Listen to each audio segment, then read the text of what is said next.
Work.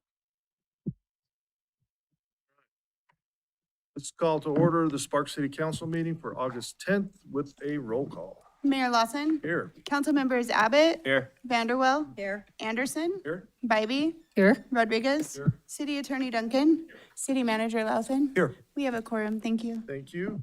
Let's have the invocation speaker, Pastor Brian Smith from Summit Christian Church. Last time I was here, I spoke on wisdom real quick. This time I was thinking about joy and the decisions that are made here, the things that are brought for our community, and then how that pours out into our community. In Psalm 16, it says, "You make known to me the path of life. You will fill me with joy in your presence." Or Nehemiah 8:10 tells us, "The joy of the Lord is our strength." And so let's pray for joy in this gathering. God, we thank you for your presence in our community. We thank you for your presence in our lives and in this chamber. God, would you give wisdom here, and would joy permeate the decisions that are made and how that impacts the lives in our community? As we pray for joy in this gathering right now, we pray your protection upon property and lives as fires are raging just north of us. God, would you shift the winds? God, would the fires go out, and would you get the glory in that as well? And would joy permeate even in the midst of tragedy? So we give you this time and move in this council. We pray this in the name of Christ. Amen. Mr. Rodriguez, will you lead us in the pledge? Please join me. I pledge allegiance to the flag of the United States of America and to the republic which stands one nation under God, indivisible, with liberty and justice for all. Okay. All right, we're going to move on to public comment, but I want to give you a slight warning here. We were notified by NV Energy that depending on wind conditions, they may be shutting off power in North Sparks. So be prepared for that announcement. If it comes, as of right now, it's not happening, but things could change to, that would affect you. So if you have a generator, I might get it out and get it tuned up, because they don't know when they would turn it back on after that. So just as a public announcement, since most of you I know are from that area, I just wanted you to be aware. Okay. With that, we'll move on to public comment, and we'll start with Tom Szynski, followed by Jim Brake.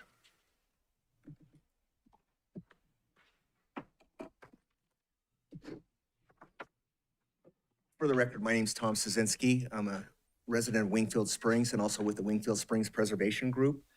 Mr. Mayor, members of the council, I'm here today to say simply thank you. Thank you to city staff for their expertise in reviewing the Foothills and Wingfield applications. Thank you for the Planning Commission for asking tough questions and voting for denial of these applications at the most recent Planning Commission meeting. Thank you for this to the city attorney and his office for the work that they're doing on these applications. And thank you to the city council for your patience with our community. We know we're a lot. And I'm sure you're tired of seeing us, and I'm sure we're tired of being here. But this has been a very challenging situation for our community. So thank you for your patience with us, and thank you for the decisions that are coming your way. Have a good rest of your meeting. Thank you. All right, Jim Brake, followed by George Lee.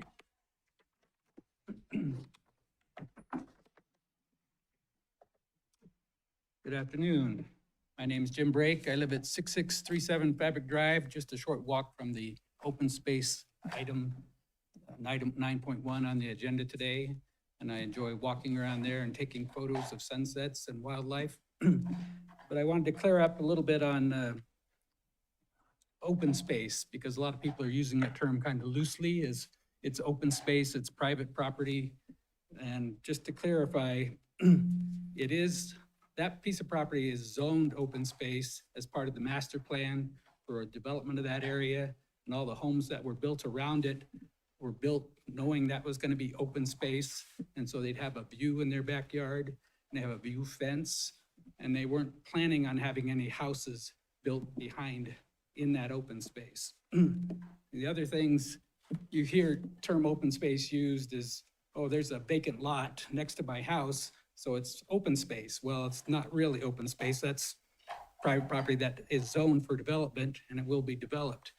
And then there's common areas in some of the subdivisions that are maintained by the HOA, and that's also called open space. That's a different type of open space that will be maintained.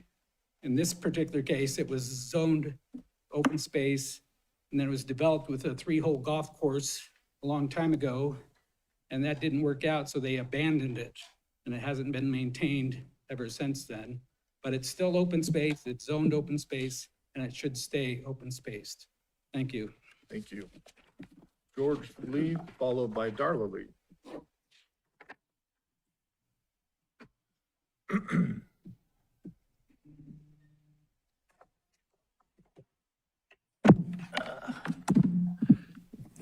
It's awkward. George Lee's, 3506 Brassy Drive, in Sparks. I'm here to talk about several items, but I don't know where Sparks stands on the use of Tumwa and Tumwa's connection to the city. But metals from mining in the river and in these reservoirs are a concern. I'm not quite sure where the city stands on that. Computer remote operations, are they hardened? Because we've heard about back east, they had whole cities in Michigan where they were knocked off by being hacked because they used remote computing to control functions in their cities and their municipalities. Effluent water being used, and I know it was used at the golf course, the Wild Creek Golf Course, and it managed to eat the pipes and the pumps because the bacteria is corrosive. And that's kind of a bad thing, I guess, because it means that the people that start using it, like they were going to use it for other projects.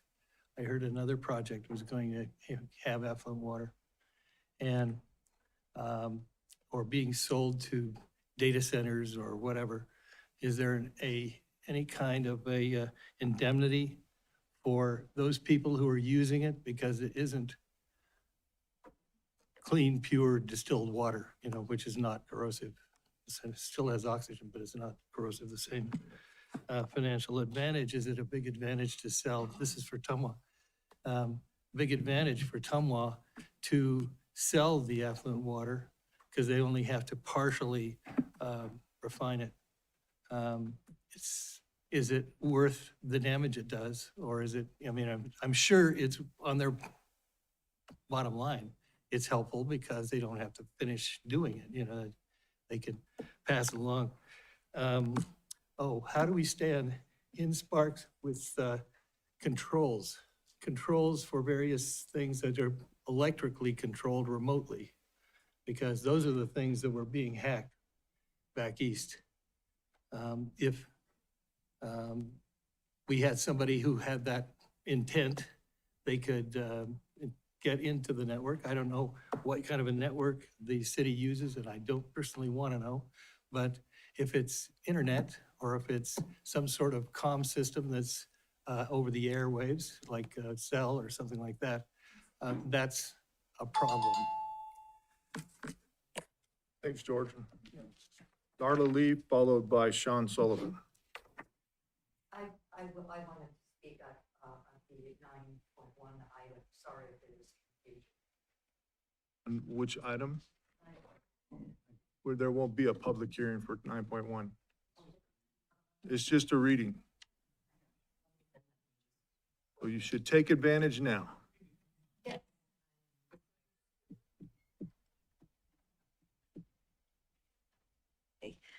Yes, hi, good afternoon. Darla Lee. So I just wanted to say that when we first moved to this wonderful area, we had what we considered open space across from our HOA. Well, that open space is now hug high. So I really feel a sympathy for people that have bought homes near a golf course and have now been told that there's going to be a huge building project in their backyard. So I would just encourage the council to please, go with the denial of apparently the Planning Commission and others that have said no to this project. I would encourage you to do all that also. Thank you. Thank you. Sean Sullivan.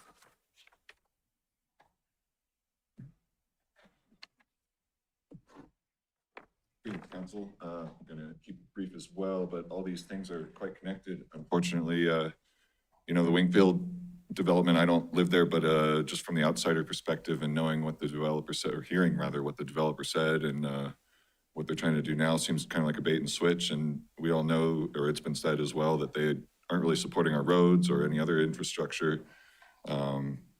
And of course, this plays into the Fire Station 5 issue.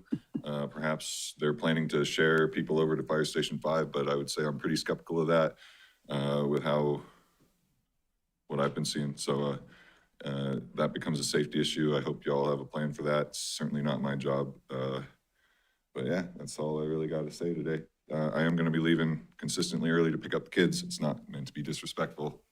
Thanks, Sean. Anyone else in the public wishing to speak? All right, seeing none, I'll bring it back to the dais. We'll move on to approval of the agenda. Any adjustments, the subtractions, corrections? Mr. Anderson, Move to approve the agenda as submitted. Ms. Vanderwell. Second. Got a motion and a second. Any further discussion? Seeing none, please vote. Who didn't vote? There we go. Motion carries unanimously. All right, I'm looking for approval of the minutes. Any additions, subtractions there? If not, I'm looking for a motion. Ms. Spivey?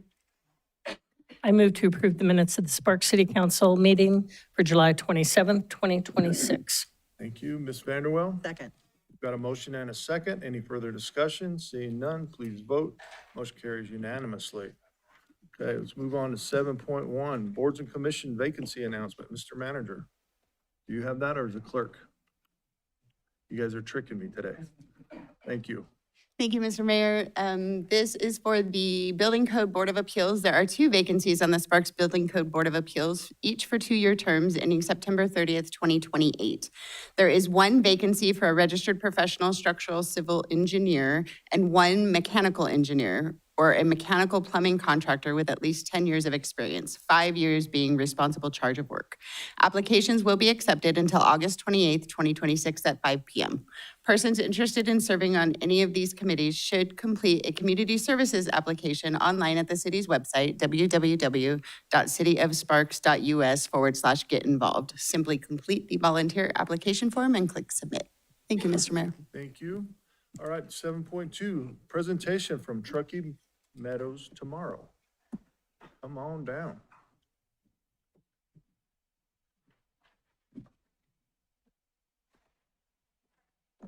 Good afternoon, Mayor Lawson and members of the Sparks City Council. Thank you so much for the opportunity to be here today. My name is Nick Sheeker, and I'm the Executive Director of Truckee Meadows Tomorrow. And my focus of the presentation today is to tell you a little bit about what Truckee Meadows Tomorrow TMT does, and also share some tools that we've created that compile hyper-local data on a ward-by-ward basis that will hopefully be helpful when it comes to city planning or other decision-making. But just as some quick background, some of you may already be familiar with TMT, but our mission is to enhance our quality of life by providing timely, accurate, and objective data as the basis for community engagement and dialogue. And really with this, in other words, we're trying to answer a couple different questions. And you can see here, I really think of TMT as being the bridge between, on one side, what are some of the issues that matter most to our community? And on the other side, how are we doing and what's really happening? And we use data to tell that story. When we often think about data, you see all sorts of rankings that you might be viewing through the media or through social media. And I've compiled a list of, these are some of the common things that we start to see, just some headlines within the last couple of months as far as how do we rank, how does City of Sparks compare to the state, or how does the state of Nevada compare to the United States? And while a lot of these kinds of pieces of information have some value, what oftentimes is lacking is the hyper-local data. And really, that's where TMT comes in. I do believe that you can make the greatest impact at the most local level. And momentarily, I'll show you some of the data points that we have. But I think what's really important as a data organization is that our data is being used. And so we know if we just compile information, but it's not used for decision-making, then really what's the purpose of TMT? And I will give one use case example of one of your fellow council members, Councilmember Abbott. And we have a photo and quote of Councilmember Abbott that's going to appear in our new version of the 2026 Community Progress Report. But I wholeheartedly agree with your comments, Mr. Abbott, about government happening at the local level. And you've seen one use case before where Councilmember Abbott used our data for assessing the economic well-being of his ward and making a decision.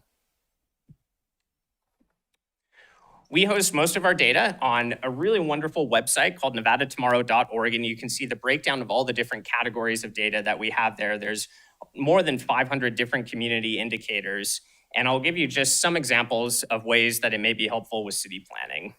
So one of the first ones is that we have some really neat tools that there is a score. It's a proprietary index called the Mental Health Index, and you can see based on zip code, where are some of the areas in our community that have the greatest mental health needs. But then what I'm really excited about is that we do have an interactive ward map, and I will pull this up just separately from the presentation. And I'd like to invite my colleague, Dr. Luis Chavez, who's our data architect and storyteller, who will be telling us a little bit more about the ward map. And I will just go ahead and pull this up. And Luis, if you could speak to the methodology that we used. Luis, will you turn the microphone on for us, please? Got to kind of push it hard. There we go. Perfect. Oh, you had it. There it is. All right, as my colleague and my boss here does that, just some basic background. A lot of the data we use for this world map was obtained for the American Community Survey 5-year estimates. So that's from the census. It's an ongoing survey they collect from various parts of the United States. They send it out, collect it, and throughout the 5 years, they basically aggregate the data together to get the most accurate possible without collecting everyone in the country's data, like the census. And I'll let you drive if you want to pull something up. So basically what this map does is you have the option to select wards over here. It's a little condensed, I do apologize for that. And I'll give you a basic breakdown of some demographics you can select. We have the age, anything related to the HUD income and poverty statistics, tenure and cost burden related to housing, how many people live in those homes, how many people rent those homes, the total amount. Some basic information on the families, basically how many households have kids, don't have kids, and households with kids under the age of 18 and under the age of 6. And not to take up too much time, but that goes on with other indicators related to seniors who live alone, public assistance, and language proficiency within these areas. And if you want, you can also compare by going over here and selecting the second ward and say number 2, and you can more or less, compare how these differ or how they're similar. And how this was done, we essentially downloaded this data from the census along with the ward maps that you guys provide on your website, and essentially did what I like to call the cookie cutter method. So we use census tracts, which is the smallest available level of data, overlaid those onto the wards, and any tract that was in said wards was allocated to them. Those that were split between, say, Ward 1 and 2, those that had the most of that tract got that census tract into its ward.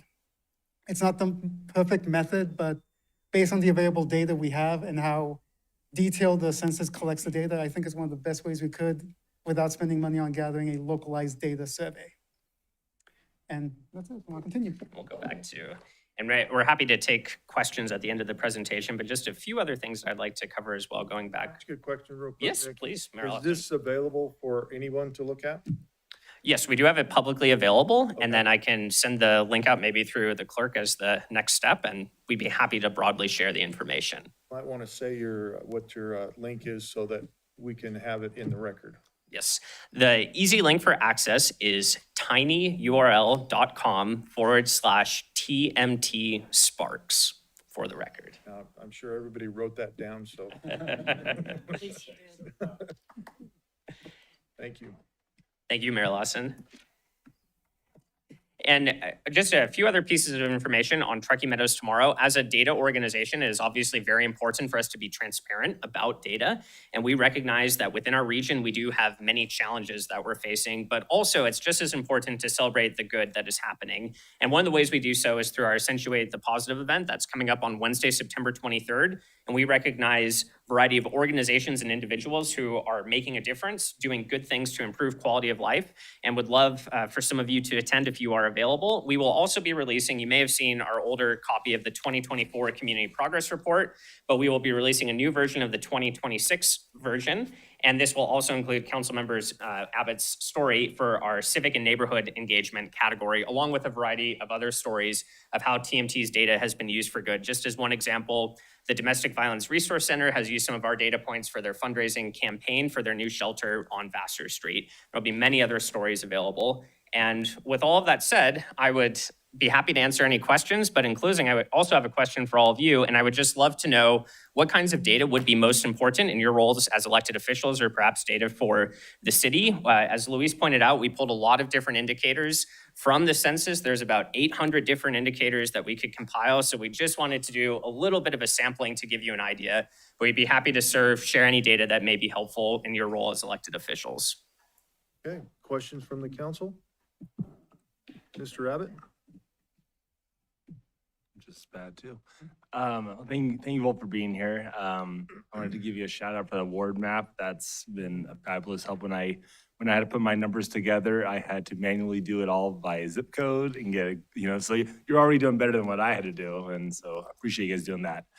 Very helpful. And then I just want to highlight the Accentuate the Positive. Could you maybe just elaborate to all of us? Because I didn't really know about it till maybe a year or two ago. What that is, how many nominees we had this year. I know I got blessed to be a part of the judging. That was fun. Yes, thank you. But if you can maybe just let us all know what that all is. In total at Accentuate the Positive, we issue 22 awards. This week we'll be making a public announcement on who the awardees are. The most prestigious award is named after our founder, Lynn Atchison, and we have the Lynn Atchison Lifetime Achievement Award.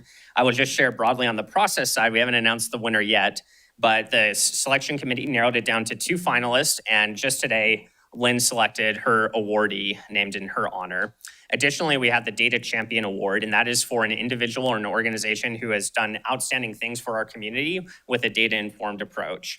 And then additionally, we do 20 awards based on a variety of categories. And we have our Quality of Life Awards, which are for organizations, and then Silver Star Awards, which are for individuals. But they range from arts and culture, poverty and homelessness, mental and behavioral health, land use, housing, and infrastructure. So a variety of awards that really show what's involved with quality of life. And I think what's so important where TMT comes in is that oftentimes we look at these issues in isolation. So if you're exploring poverty and homelessness, that's oftentimes viewed just through that lens. But also, how does mental and behavioral health affect poverty and homelessness? How does economic well-being influence that? And that's one of the ways that we're able to share a little bit more information. So Accentuate the Positives coming up on Wednesday, September 23rd.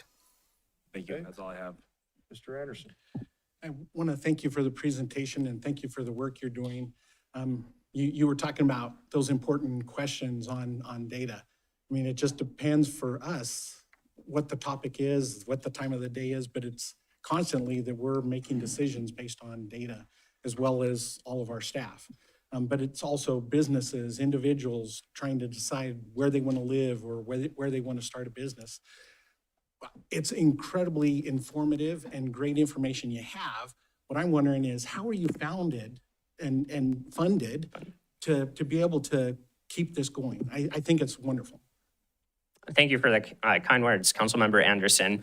We're funded through a few ways. So we are a 501c3 nonprofit organization. Historically, we've largely been funded through corporate partnerships and also sponsorships for things like our events. We do a small amount on individual philanthropy, but then we also do some contracted work, fee for service as a revenue line. So for example, we have partnered with Renown Health and also Northern Nevada Public Health on compiling the Community Health Needs Assessment.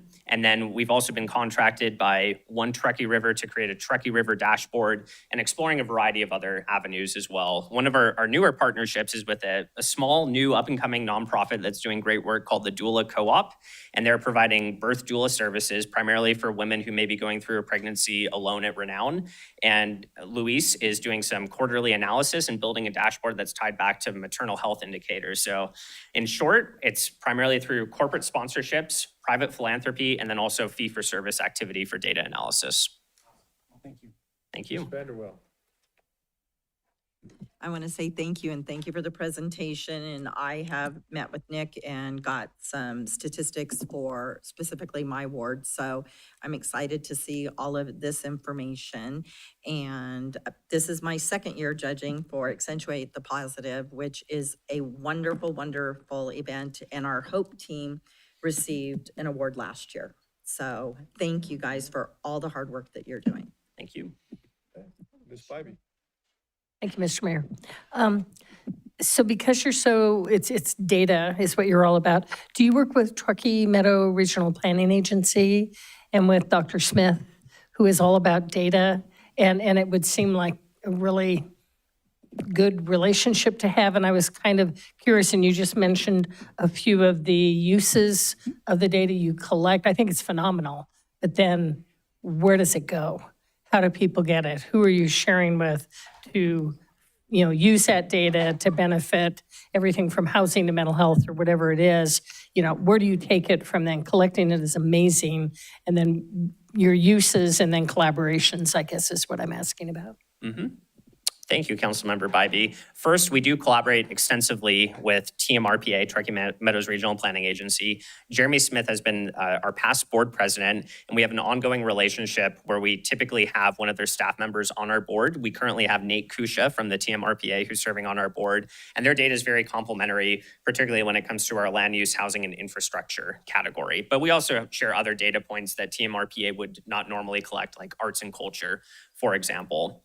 Regarding sharing the information, this is what's really important to me. I've been the executive director for Truckee Meadows Tomorrow just shy under a year, and I do think that it's really up to TMT to do a better job and more proactive outreach of sharing the kinds of data that we have available. So doing more presentations like the one today. As far as the organizations or kinds of organizations that would use our data, I think we can make the biggest impact most immediately in the nonprofit sector, where we know that nonprofits are having increased funding expectations and have to demonstrate the measurable impact, but oftentimes there isn't funding for capacity building related to data and evaluation. So that's really where TMT can come in. So collaborating extensively with nonprofits, also with government agencies as well. We're exploring currently with the City of Reno how some of TMT's community indicators could be complementary to the City of Reno strategic plan, just to give you an idea. Does that answer your question? Okay. You got anything, Joe? Thank you, Mayor. Councilman Anderson actually asked one of my questions. I guess my other question would be, would you also do this with tribal communities as well? Or is it just Sparks or Reno or? Mm-hmm. That's a great question. So we are open to collaborating with tribal communities. One of the ways that we've currently done so is through our Truckee River dashboard. And we track a lot of different water quality indicators, and some of them have been used by the Paiute tribe as well as collecting some of the data that they compile.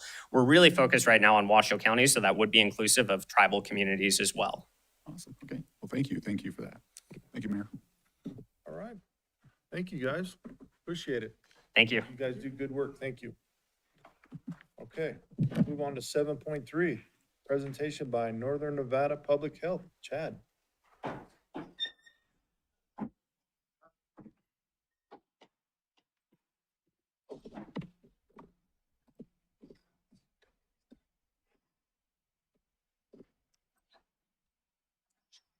Should be right there. Okay.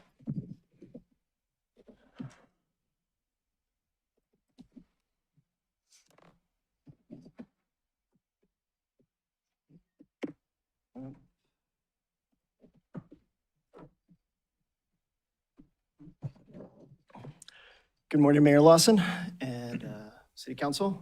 Dr. Chad Kingsley for the record, District Health Officer for Northern Nevada Public Health. Here is part of this biannual process of transparency to be able to provide information and overall just the services and looking at the past 6 months of what Northern Nevada Public Health has been doing, as well as providing the information to you.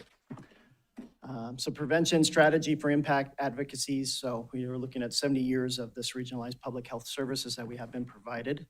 So for my office, we have developed what I attached here, our next strategic leadership and governance plan from fiscal year 27 through 30. That plan is provided to you both objectives. One point that we emphasized on it today with this plan moving towards is that we've collected a lot of data and we've done a lot of objectives, but are we making the impact where we need to make? So we're taking those objectives and really seeing, okay, what is the impact? Are we in where we're putting our efforts at? Is it making a difference in our community? So looking forward to continue to measure that and increase that. But it's us planning for the future, to have a sustainable future, that we continue to develop those services for our community. Just a few points to highlight there, continuing towards delivering and improving our EHS relationships with our stakeholders. We had significant interventions in respiratory, whooping cough, and recently cyclosporiasis were really just 2 cases there. But continue with budgetary alignment for this year. We did receive an increased our annual transfer last year, $1 million, continuing to work with the county on that point just to stabilize us.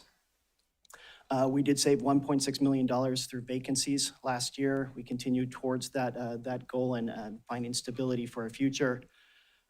We aligned our WIC funding to sustainability within the grant, and we continued ongoing budget congress to address our shortfalls. We did do a WIC marketing campaign. The office is located over on Moana. We did close those, but we actually increased the number of participants through this process, being able to maintain that in our services for our community. There is a WIC office located here in Sparks, run by the tribally run WIC, but anyone can access those. And then as well as we met our digital accessibility compliance. So I know that deadline was extended, but we are in compliance now as we move forward. So currently right now, out of our FTEs, 8 of our 13 FTEs are filled and our administration health services continue fully staffed. For air quality management, 21.4, so just 1 FTE down there, but we did open a bird eye monitoring station. Member Anderson did attend and participate within that. We have, going off the past 2 days, but we have remained in good moderate. Ozone was our highest AQI pollutant that we've noticed. As for our permitting as those go, 99% of the time we're within our timely completions, usually within 3.2 days. These are the number of permits, dust permits, and wood stove certificates. And just DC Circuit upheld the PM 2.25 NEC use data for that, just on the federal side. Community and clinical health services, 51, we're currently at 51 FTEs out of 61. Vaccines for children and vaccine for adults funding was decreased for that. But in 2026, we delivered over 4,700 doses. Continue with our tuberculosis control. We had 6 active cases are ongoing currently right now during this year. On average, our latent cases, we have about 26 per month. So 6 will be completed, 6 just completed in June and 3 were initiated. We have seen an increase in our uninsured. So we're now about 50% of individuals come in. Again, we continue to be the only same-day walk-in for reproductive sexual health or women's services here within our community. We have about 40 spaces a day. We usually fill those on a daily basis. Maternal child care, these are programs, again, that we continue to offer: newborn screening program, lead screening, cribs for kids, fetal and infant mortality review. And then I already mentioned WIC. And then WIMP and infant children services that we continue to provide. So environmental health services, 40 full FTEs at this time out of 48. We managed, I believe this, 400 inspections of the Nugget Rib Cook-Off. We're slowly going into that, and 70 plus Hot August Nights. And the Great Italian Festivals, we continue forward, and those are beginning to start in Hot August Nights right now. And then we have our Nugget Rib Cook-Off coming up this year. AMC courses, 25 to 31 established monthly that we are doing with those courses. We have a great success with that. On our foodborne disease complaints, we have about 8 per month, up to 14. We have started a new program. We are testing wells as well as for PFAS. We have, out of the 39 residential wells we've tested, we had found 13 positive results. So once we have that data, we'll be able to provide that to our community, but it is something of interest that we're able to pursue a grant for and be looking at our community and PFAS and how we're affected. Mosquito surveillance is ongoing. Due to the drought, we have less mosquitoes currently what there is, so our seasons have been mild. We have seen an increase in septic and our wells on a year-to-date, which is sometimes a good indicator, a small indicator of increase or individuals moving into our communities. This year, we did meet our inspection for pools, hotels, fuel sites, waste facilities, land, and land liquid waste trucks. I threw a lot of stuff in here, just gonna pass over it, and it's kind of smaller point, but just wanted to be able to provide those points on where we're at on our inspections and how we go and what we do each month. Population health, 38 out of 45 FTEs. So we did close out our respiratory season. 509 flu hospitalizations, 70% were unvaccinated. We had 26 deaths. We had 120 hospitalization, 8 deaths. And COVID-19, we've noticed majority of all those 120 were 65 plus. And then RSV were about 1,700 confirmed cases and 8 deaths. We did have a big problem with whooping cough compared to previous years. We're hoping that this year with school, with the break that we just had, that we won't see that come up again, but we can only tell once school's back in. So previous cases, again, we only would have one, and maybe 7 a year. 2005, we had 31. By June, we had 33 cases. So it's something we're continuing to monitor there. Outbreaks, 10 to 14 a month, which is average. It's usually gastrointestinal or GI, which we say they usually occur within schools. One small trend that we noticed is that even outside of the 2 cyclo cases or the cyclosporiasis that's happening within our nation, we've had 7 cases since May, which already last month. So other states are having, and the sources are not being identified. So other states also are having epidemiological problems in the sense that the diseases are now moving across states or the infections. And so it's something we're going to monitor. And nationally, we're looking at it too, if we're seeing a possible increase with outbreaks between states. We've had an increase in animal bites too, from 6 to 11%. We're continuing to monitor and watch that and working with the Washoe County Animal Service at the time on how to address that. We have, due to the volume cases and the decreased workforce capacity, we are suspending chlamydia treatment verifications to focus on the more high priority other infections that we're facing within our community. Preparedness, IHC, the Interhospital Committee, wonderful organization that we have that extends out nationally. But we had 3 major exercises here within our community. 46% assessment response rate and 22 partners supported. Wonderful preparedness. Makes many times our responses to our fires here within our community that we're well planned and being able to prepare and to respond to those. Oversight, we did have priority 1 compliance, but looking at that, 90% in zone A, 93 in zones in B, but continue to address EMS oversight. Chronic disease prevention, these are the programs that we have here that we offer to our community. And then just the cyclosporiasis, Ebola travel monitoring in coordination with animal services already mentioned. So overall priorities we're looking at, we did with our tuberculosis building that we completed on time and under budget. We had some money left over and we asked the state, so we're able to improve our building from 1980 to be able to do for our staff and actually been able to find some more room to kind of spread out and be able to provide improvements there. Continuing forward to our government affairs for session 27, really looking to identify the unfunded mandates that exist, if there's possibility funding towards those.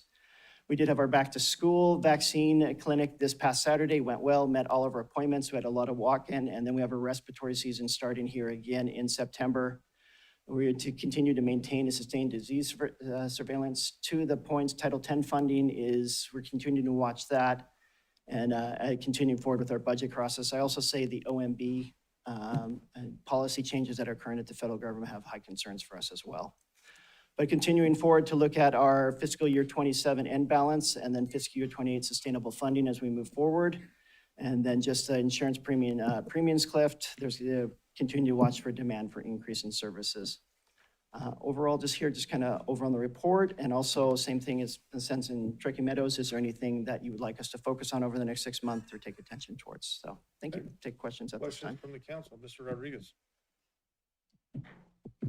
Thank you, Mr. Mayor. I guess maybe going back to slide 14, the EMS oversight. The priority one compliance zones A, B, C, D. Can you kind of elaborate just a little bit more about, Yeah. like, what does that mean? Just, layman's Zone terms. Zone A is set up that they have to respond with 8 minutes and 59 seconds within that. If they're not, then they're penalized. Zone B and D tend to be in more rural areas as they go out, so it could be up to 11 or 12 minutes, depending on those zones that we've set up. They have a compliance of 90%. That's the average on overall for Zone A. They've hit 92, 93%. But what we do in oversight is then look at those times and point. One thing that we are doing moving forward is there is called Image Trend, which we haven't had a complete access to with the state. We're going to be able to fund and have Image Trend. And Image Trend is the actual record of when phone call received, phone call picked up, when they're inside the rig, when the rig leaves, when it arrives, when it leaves. And so just trying to tighten and transparency towards data to make better informed decisions. But Zone A is basically the priority one where it's at time-wise. And I guess kind of like, again, what is Zone A? Like, what is? Zone A is usually more highly dense to where it's at and where they position ambulances off. It's also determined through a committee that we're still with. It used to be Joint Advisory Committee. Now they're changing, moving towards Joint Operational Work Group. But those numbers are taken. And so an example here in Sparks then, so looking at Zone B and D. So, and I'm not going to have the name correctly, but is the newest subdivision that sits up on the hills? Ridges? Ridges? Yeah. So Ridges, so if you look at that, when you have data with that, and I believe that's in a Zone B, looking at that, so that committee then takes those numbers from there. When construction's ongoing, EMS is a bigger demand, but the minute construction is done, then you see those demand go down, just because it's better roads, usually younger families, less of those points. So then the committee will then look at those numbers and determine, is there an increase? And if there's an increase, then does it need to become a Zone A or a Zone B? So it's just about the timing that the ambulance needs to arrive there. And so there's a breakdown, and it can have, if you need to, over our oversight come to be able to discuss these zones or whatever, but have been addressing it and working with Manager Luthon as well as representation from Sparks on address these points in these areas. And maybe just one last question. So you're talking about like working with the state to, as far as like call time, like when the call is made, when it's answered, and all that. So how is it being measured now if that's not happening? So we don't have access to PSAP. So we have the actual PSAP, which is 911. We don't have access to that point. And so just always trying to address that. We address it through EMS records, and I will need to get the exact name for you and follow back towards that. Just on the accessible data, but we have geomapping as well as we do provide that. Previously, I can provide those links to you, but it is EMS oversight does provide those zones as well as the numbers and verification of those transportations. Thank you, Mayor. Mr. Anderson? Dr. Kingsley, thank you very much for the presentation. Great information. Those of us that are on the board get to hear it for hours, and you did a whirlwind job here, so thank you. For those that want to dig into the information that you presented and be able to get a better look at it, can you explain to them how they can find that? Yeah, so we are very accessible when it comes to any request from the public. We actually have very great numbers on being able to respond. You can go into just 311 to ask for information, and it will get to us and we'll be able to respond to it.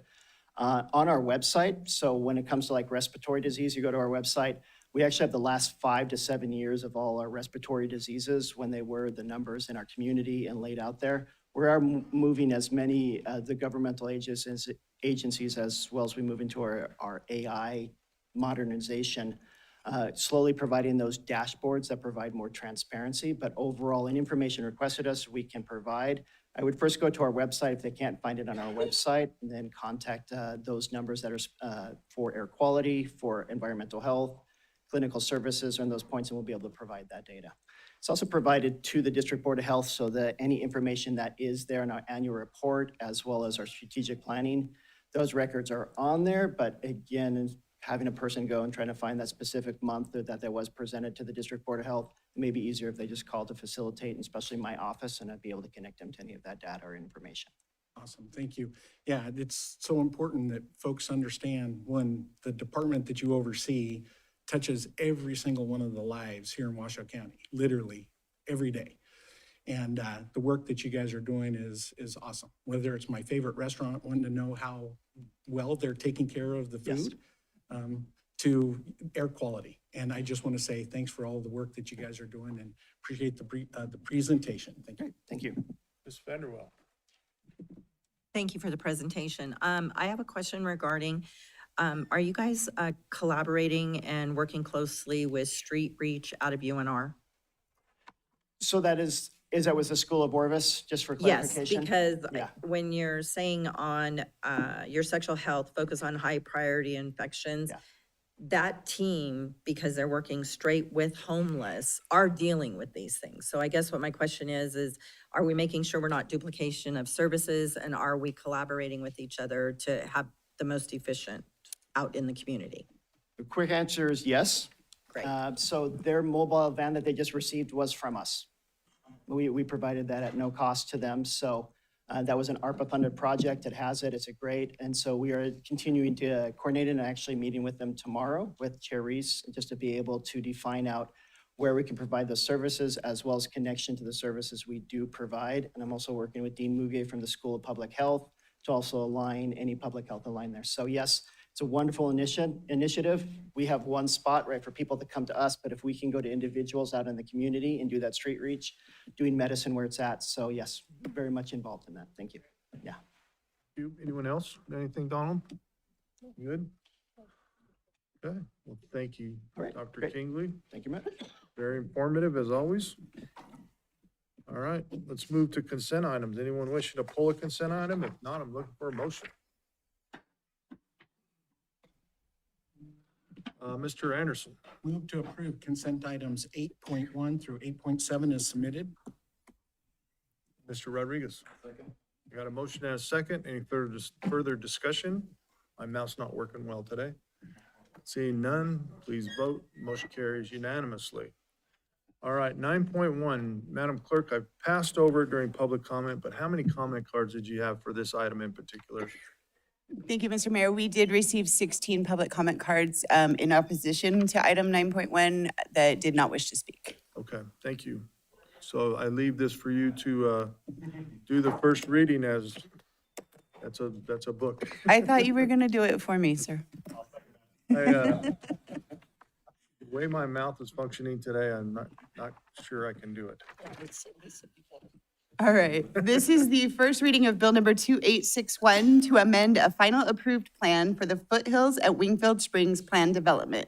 The Foothills at Wingfield Springs Development Standards Handbook to 1, change the Foothills at Wingfield Springs land use designation for a 34.75 plus or minus acre site generally located northwest of the intersection of Vista Boulevard and Black Hills Drive, APN 526-01004, from open space to builder lot to facilitate the addition of a proposed Village 16 that allows up to 158 residential lots. 2, increase the total number of permitted residential units in the Foothills at Wingfield Springs from 2,260 to 2,418.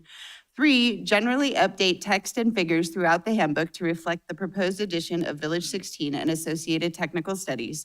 4, generally update text and figures to reflect development and procedural changes that have occurred since the initial adoption of the handbook. And 5, modify and/or remove various figures and text throughout the handbook to comply with the federal rule regarding accessibility of web information and services for state and local government entities. The Foothills at Wingfield Springs Plan Development consists of 690 acres generally located south of La Posada Drive, north of Golden Eagle Regional Park, and west of Voyage Drive in the NUD New Urban District, the Foothills at Wingfield Springs zoning district. A public hearing will be held and Bill 2861 will be acted upon at the regular meeting of the Sparks City Council on Monday, August 24th, 2026 at 2 p.m. at the Sparks City Council Legislative Building. Thank you, Mr. Mayor. Thank you very much. All right, 9.2. I'll read this. This is 2 sentences. Thank you. Consideration and discussion of possible adoption of a resolution number 3500, implementing the dogs in the workplace policy. Good afternoon, Mayor and council members. I'm Nancy O'Connor. I'm the Parks and Recreation Director. Normally Emily Pate would be here, but she's fighting the fire, so she's in the evacuation Got her zone. dog So, with her, yeah, too. she's a little bit occupied right now. So I'm here to present Resolution 3500 for dogs in the workplace. And at the July 27th City Council meeting, Councilmember Diane Vanderwell requested that staff return at the August 10th City Council meeting with a policy regarding dogs in the workplace. In April of 2026, the Washoe County approved a formal dogs in the workplace policy focusing on service dogs and training and foster dogs. This resolution mimics that policy for consistency. In certain cases, employees may be working with a qualified public service organization to benefit the United States veterans or other persons with disabilities in fostering a dog or a puppy, and this resolution intends to allow for that public service. The ability to bring a dog to the workplace is a privilege and not a right, and the owner must accept the responsibilities and liability that come with it. Approval is subject to suitability for the specific work function, setting, and location, and on the condition that the dog must be well-behaved and not disrupt business operations. Approval of any dog may be suspended or revoked at any time if the policy requirements are not met, or if the dog's presence in the workplace creates a disruption, disturbance, or safety concern in the sole and absolute discretion of department heads or their designees. It is the owner's responsibility to ensure the dog's presence does not distract the owner from work responsibilities and does not create a safety hazard. This is not a pet therapy program in which the dog and owner are working to provide therapy services to people at the city. Under this policy, employees in the workplace will function in their capacity and as employees and not as service providers. Additionally, the city reserves the right to unilaterally change the standards set forth in this policy for any reason in its sole and absolute discretion, including the revocation of the policy altogether. Such standards may include, without any limitations, restrictions on breeds, on locations, limitations on dog size, and a cap on the number of animals at a work site or city facility at any given time. The City of Sparks seeks approval of the policy reflecting the City of Sparks organization and our structure. Some of the guidelines to this policy are the eligibility applies to employees working with recognized service dog organizations to bring foster or training dogs to work. The standards, which involve strict behavioral rules for the dog and the person, owner safety duties, and operational protocols to prevent office disruption. The goals of the policy are to design to lower job stress, assist socialization for future support dogs, and boost workplace wellness. And then the status, which is participation is voluntary and separate from standard ADA job accommodations. If approved, staff will work closely with the city manager's office, HR department, and city attorney's office, as well as city employees to ensure the policy is welcoming to all. We anticipate a rollout date within the next few months, and this concludes my presentation, and I'm available for questions. Questions from the council? Mr. Anderson? I want to say thank you very much for your work on this. And thank you, Councilmember Vanderwell, for doing a great job of recommending that we push this through. We all got to hear the presentation on Liberty Dogs and the wonderful work they're doing for men and women that have literally put their lives on the line for our country and now are suffering through the mental side of that. And specifically, what we wanted to be able to do is assist that program by allowing employees within the City of Sparks to have these puppies that are being raised up and trained to be able to assist these heroes that need care. And with that, I want to say this is timely in the sense that I'm actually going to be honored to have the first puppy, which is going to be the City of Sparks mascot. And we're slated within the next 2 weeks. I can't tell you if it's a he or she, but we're going to have a puppy that will be representing the City of Sparks under the Liberty Dogs training program. And so I want to say thank you for that. With that also, I want to say to everyone that is listening, we're looking for names. We actually have naming rights to this puppy. So help us pick a wonderful name for this pup that's going to be representing our city for the for the next 12 to 18 months, and then we'll be assisting a hero. There's only one name you can pick, Sparky. I think Sparky is already taken by PD, one of their detection dogs, perhaps? Fire dog, Sparky the My fire bad. dog. Fire, please, you know. Mr. Rodriguez, Couldn't you're up. resist that one. Thank you, Mayor, and thank you for getting this together, and I also want to thank Councilmember Vanderbilt for this. I think it's fantastic. Looking forward to seeing Dalmatians in our fire stations now. I just want to make sure, I understand like it was Liberty Dogs that kind of spearheaded this, but also want to make sure that this also would work for like the Guide Dogs of America and stuff like that. This policy would also cover individuals with the city that are training guide dogs for the future. And it's a great point, and that's one of the reasons why we were excited about putting a policy in place so that we could represent not just Liberty Dogs, especially because they were just here, but there are so many other, well, I shouldn't say that, there are other service organizations that are also doing this kind of work for people that have disabilities, and we would love to be able to work with them. I know that, again, the county and the city of Reno are doing the same type of thing, so this opens it up. I think, you know, in a sense, the Liberty Dog will be our guinea pig, but hopefully other service organizations will reach out to us and say, hey, you know, we've got a puppy that needs raising, or a foster dog, because in case there's not enough puppies, they are going into the shelters and getting fostered or getting shelter dogs that potentially meet those rigorous requirements to be that type of service animal. Wonderful. All right. Thank you. Thank you, Mayor. Ms. Spivey. Thank you, Nancy. It just is an amazing program. A lot of us have been out to Liberty Dogs campus, which will be opening shortly here to, I think, September.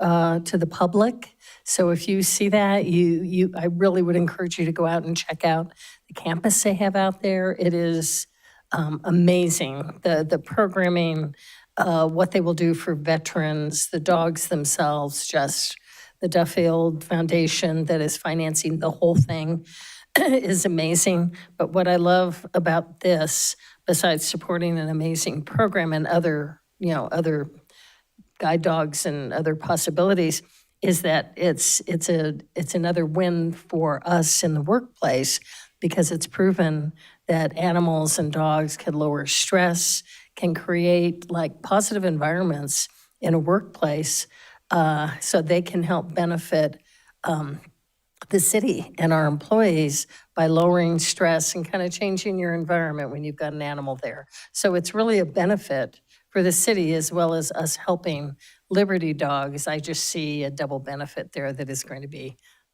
just an amazing thing. So thank you. Thank you. Anyone else? Well, so what are we're looking for a motion? We are. There we go. Mr. Rodriguez, You go first. Go. you want to switch Sorry them about around? We can take the time and switch Diane since she proposed it. We just switch them around. Yeah. He was just moving faster I just than wanted I to be- was. Trying to be done by 3. Well, go ahead and make the motion, Ms. Vanderwell. We'll get the paperwork straightened out. I move to adopt Resolution 3500, implementing the dogs in the workplace policy. Now, looking for a second, Mr. Rodriguez. I'll second. Now we got our ducks in a row. All those in favor, please vote. Our puppies Motion in a row. carries unanimously. Thank you. That's the hard one to vote against. 9.3, consideration, discussion, of possible approval of a resolution number 3499 governing executive management employees for FY 27 through 29 with an estimated cost impacts of $45,402 in FY 27, undetermined impacts in FY 28, and unknown cost impacts in FY 29. Ms. McCormick. Good afternoon, Mayor Lawson and City Council members. For the record, I'm Allison McCormick, your Assistant City Manager. I'm seeking Council's approval of a new resolution governing executive management employees, which we commonly refer to as department heads. Currently, all department heads are on individual employment agreements. Some of the older agreements include substantial payouts up to 12 months worth of salary in the event of termination without cause. Newer agreements don't contain those provisions. Other benefits, including longevity pay, variable compensation, annual leave accrual, and sick leave cash out at retirement, are also all over the map in these individual agreements.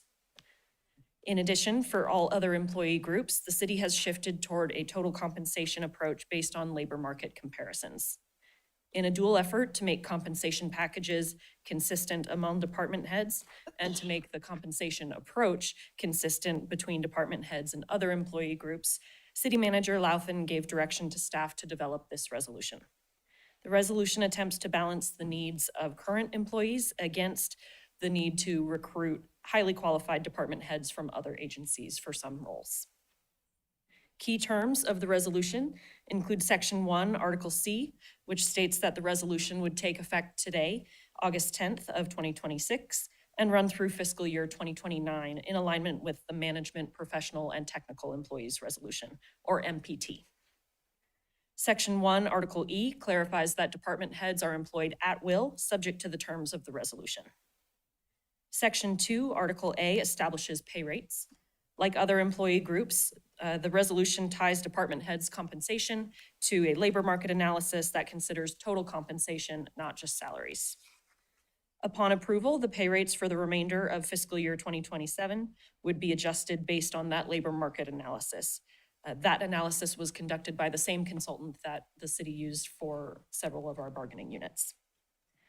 To align with the MPT resolution, another labor market analysis would be conducted in fiscal year 28, and in fiscal year 29, a 3% general wage increase would apply, which also aligns with the MPT resolution. Section 2, Article C, replaces the historical city practice of longevity pay with variable compensation based on performance for department heads. This is intended to compensate all department directors, both internal and external candidates. Section 2, Article D, provides for longevity pay for a very limited class of employees. Variable compensation is not subject to PERS contributions, but longevity pay is. This provision was included to mitigate post-retirement impacts to that limited class of employees. Section 2, Article G, provides that the city manager may terminate a department head's employment without cause with 90 days notice. This eliminates the significant long-term liability of costly severance packages and improves the city manager's ability to manage the city's operations into the future. Article G's application is limited by Articles H and I.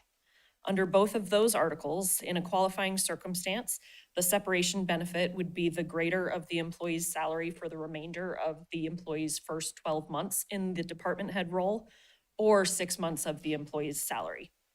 Article H applies that package to employees promoted into the department head role from within the city, and Article I would apply that to all department heads within 12 months of a new city manager taking the helm.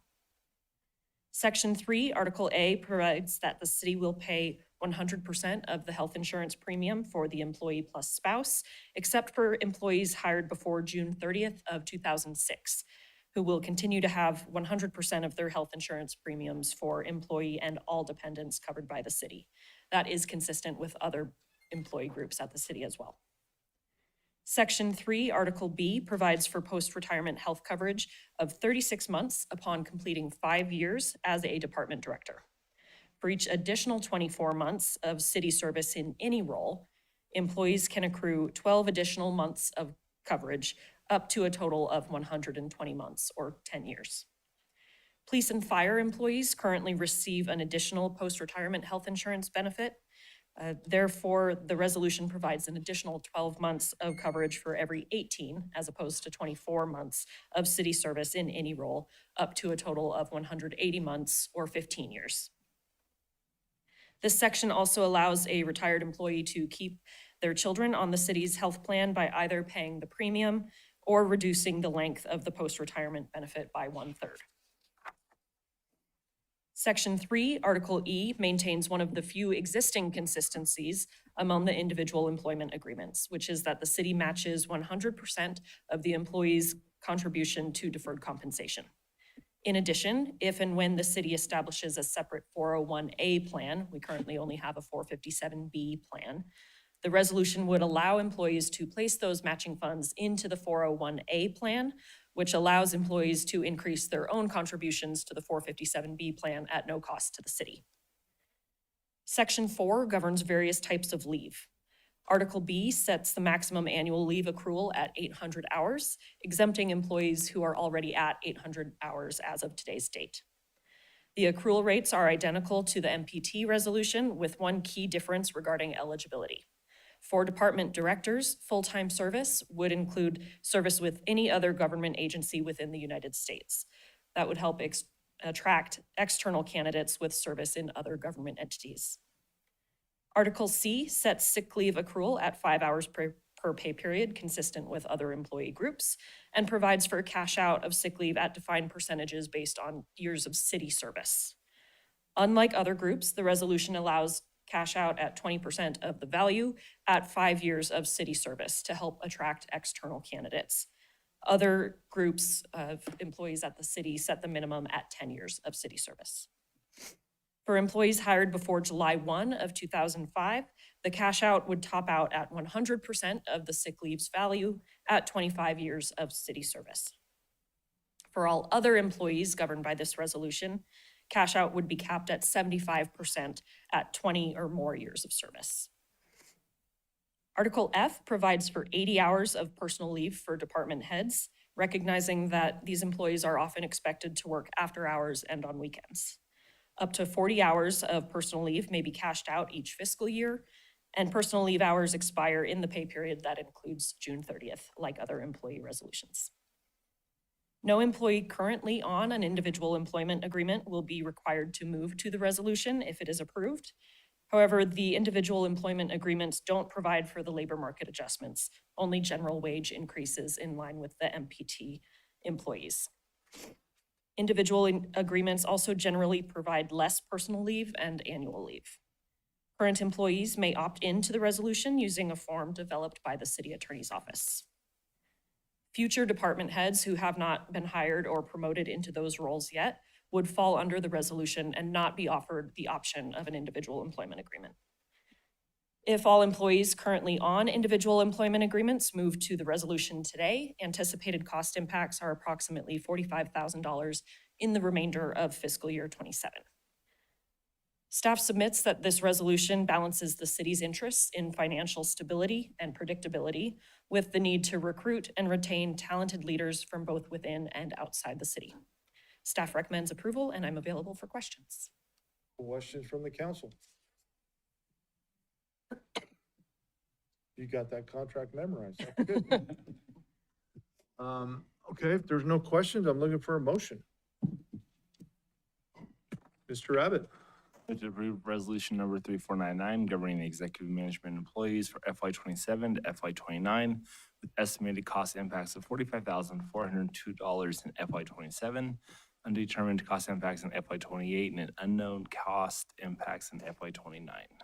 Mr. Anderson. Second the motion? Okay, I've got a motion and a second. Any further discussion? Seeing none, please vote. Motion carries unanimously. Thank you, Allison. Thank you.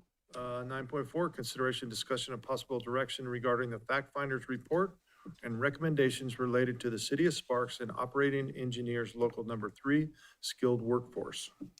Thank you, Mayor Lawson. Again, for the record, I'm your Assistant City Manager, Allison McCormick. This item fulfills the city's statutory obligation under NRS 288.200, subsection 8, requiring a public meeting to discuss the fact finders report regarding negotiations between the city and Operating Engineers Local Number 3 Skilled Workforce Collective Bargaining Agreement, or CBA.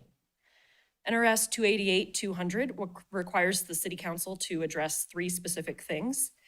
1, issues submitted to fact finding. 2, the fact finders' findings or recommendations.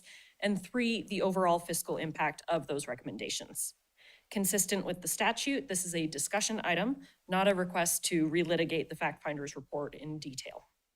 For background, OE3 represents the Skilled Workforce Bargaining Unit, which includes positions across Public Works, Parks Maintenance, Truckee Meadows Water Reclamation Facility, Emergency Communications, Client Relations, and several other divisions within the city. The prior 3-year CBA expired June 30th of 2025.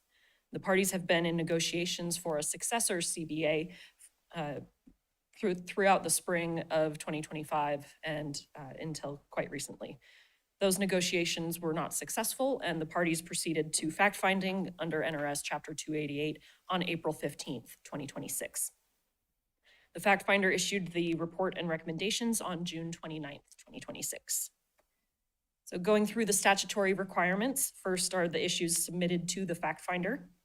Those issues included base pay within the context of total compensation, including the city's proposed total compensation and labor market analysis methodology. Increases to annual leave accrual, increases to longevity pay, and the duration and effective date of the agreement. The fact finder's recommendations included the city's wage proposal, including labor market adjustments for qualifying classifications, plus general wage increases across all positions using the city's proposed methodology. The fact finder also recommended increasing annual leave accrual by 1/2 hour per pay period for employees with 5 or more years of city service. That is in alignment with the current OE3 supervisors unit agreement. The fact finder also recommended a 2-year agreement effective upon ratification through June 30th of 2027. This is shorter than the city's proposed 3-year term. The fact finder did not recommend longevity pay increases, reasoning that the city likely would not have proposed those increases under the recommended shorter term agreement. Last but not least, the fiscal impact of those recommendations is estimated at $143,000 in the general fund and $386,000 in all other funds in fiscal year 2027. Staff recommends City Council receive the report as required by law, but no formal action is required or recommended. I'm happy to answer any questions. Questions from the council? Seeing none, do we need a motion to receive or just You do not. sit here and look like we know what we're talking about? Okay, The latter, please. perfect. All right, then we'll move on to 10.1, public hearing. Madam Clerk.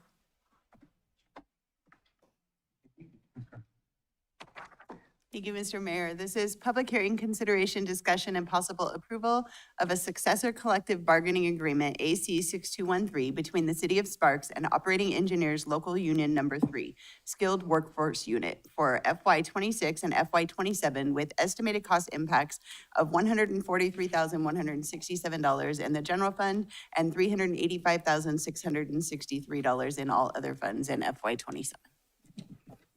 Thank you, Mayor Lawson and council members.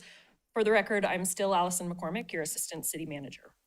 I am seeking your approval now of a collective bargaining agreement, or CBA, with Operating Engineers Local 3 Skilled Workforce, or OE3. The prior CBA, as mentioned in the last item, expired on June 30th of 2025. The parties started negotiations in the spring of 2025, met regularly over several months, but were not successful in negotiations. Ultimately, as mentioned in the last item, the parties pursued non-binding fact-finding under NRS 288-200. After the fact finder issued the report discussed in the last item, the parties' negotiating teams agreed to accept the fact finder's recommendations as the new CBA, along with several other changes that the parties had tentatively agreed to over the course of negotiations. The resulting proposed CBA before you today contains the following key changes. As mentioned in the last item, the term would be upon ratification through June 30th of 2027, or the remainder of fiscal year 27. Section 2, Article A, memorializes the new total compensation and labor market approach to pay rates. The city identified comparator and competitor agencies in our regional labor market, including the City of Reno, Washoe County, Carson City, RTC, and Tumwa. For certain wastewater positions, we also included several Southern Nevada agencies to provide a broader look and more comparators. Through a consultant, the city then identified jobs at these other agencies that closely compare to jobs at Sparks.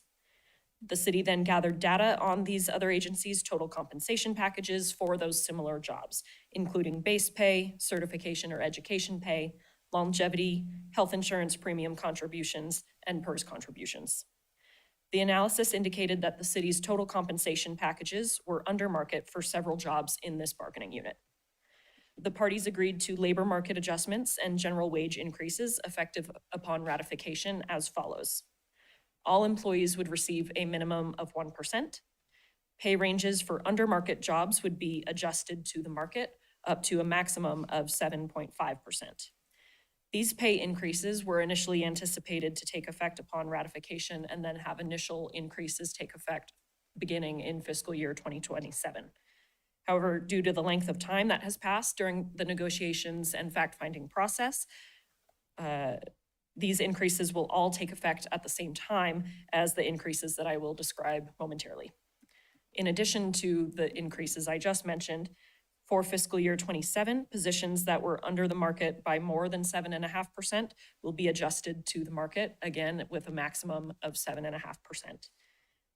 And all employees will see an additional wage increase of 1%. So just to summarize how that math works, it's some employees may see roughly 2% effective in this pay period, and other employees may see roughly 16% based on their labor market. And some employees will be somewhere in the middle. Altogether, those changes are anticipated to increase costs by $108,835 in the general fund and $309,737 in all other funds in fiscal year 27.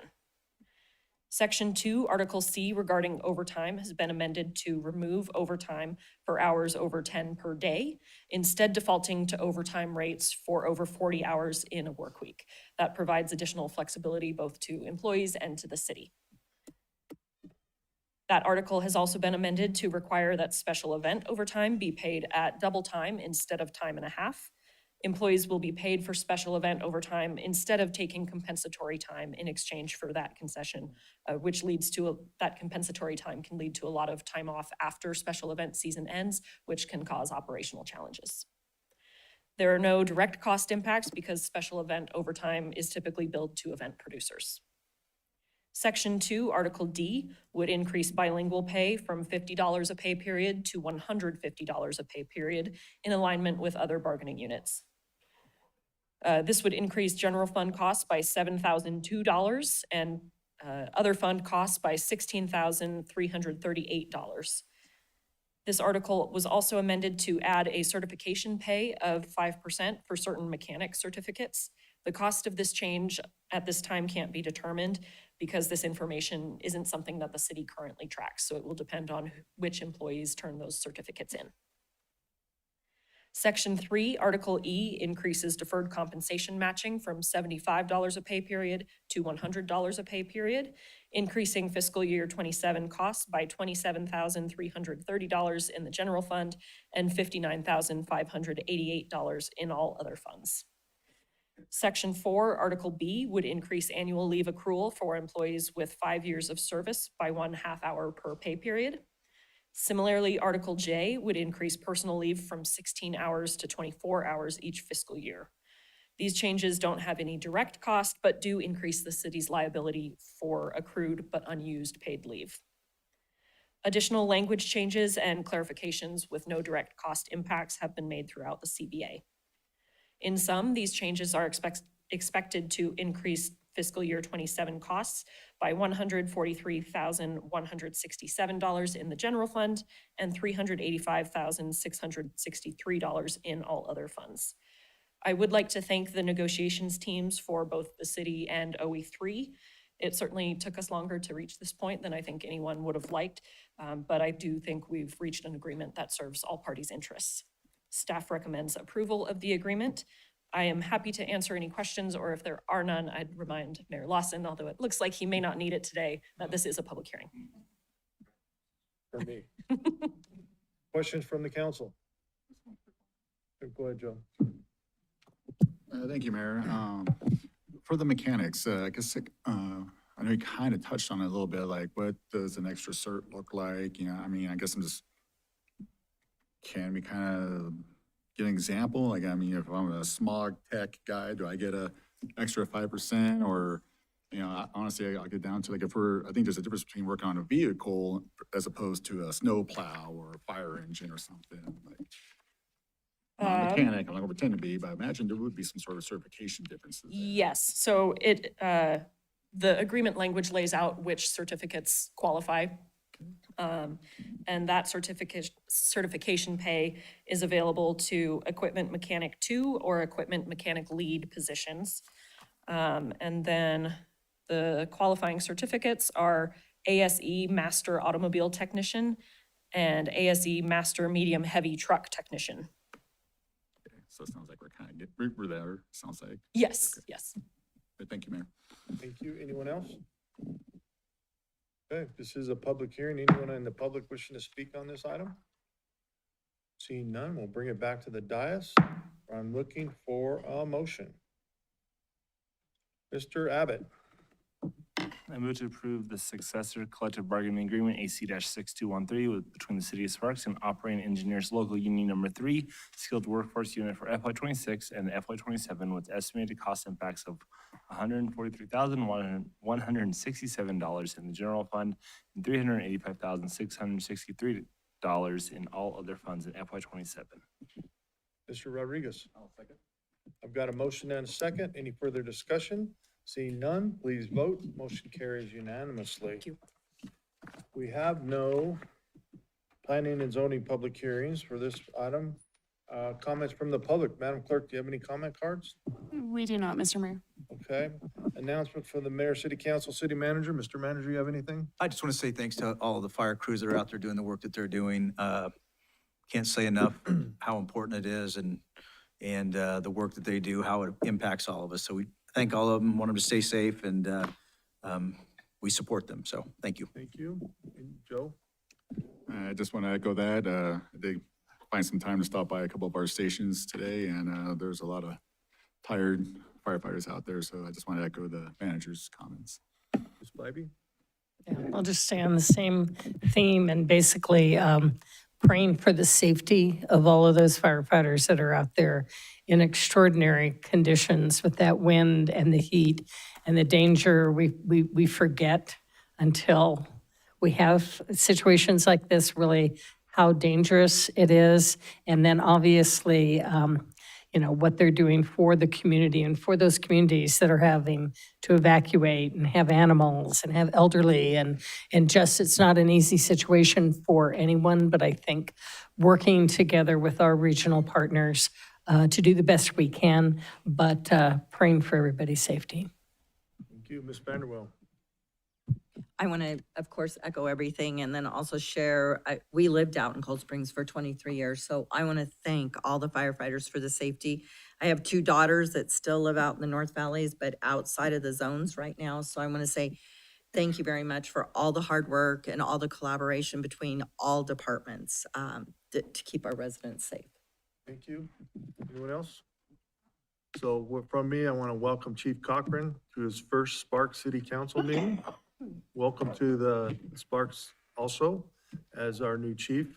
We had a good meeting today and getting everything kind of figured out for where we're going in the future. And there's a lot of efficiencies we're finding already within this last week that we didn't anticipate. And I think it's going to work out well. And then Chief Cochran's relationship around the community has opened some doors that were previously not open to us. So I want to thank you for that too. But other than that, praying for our firefighters. With that, we're up to my favorite subject. We're adjourned.